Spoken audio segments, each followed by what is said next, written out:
মমতা ব্যানার্জিকে কেন্দ্র করে নয়াদিল্লিতে প্রণব মুখার্জির বাসভবনে প্রণব মুখার্জি এবং সুব্রত মুখার্জির মধ্যে এক প্রস্থ তর্ক বিতর্ক হয়ে গেল। তর্ক বিতর্কটা হলো এই কারণেই যে মমতা ব্যানার্জিকে লোকসভা নির্বাচনে সুব্রত মুখার্জি প্রার্থী করেছেন। প্রার্থী তালিকা দেখে প্রণব মুখার্জি অবাক হয়ে গেলেন।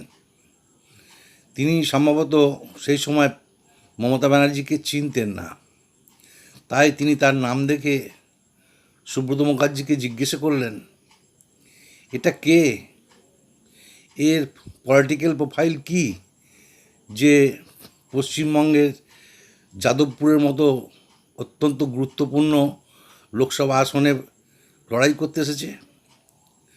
সুব্রত মুখার্জি বললেন, আমি দায়িত্ব নিয়ে বলতে পারি যে এ যাদবপুর লোকসভা কেন্দ্রে সোমনাথ চট্টোপাধ্যায়কে পরাজিত করতে পারুক বা না পারুক, একটা বিশেষভাবে লড়াই দেবে, এইটুকু প্রণবদা আপনার কাছে আমি গ্যারান্টি দিচ্ছি।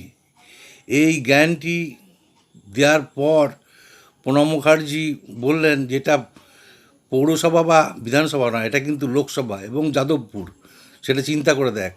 তখনও সুব্রত মুখার্জি অনড়।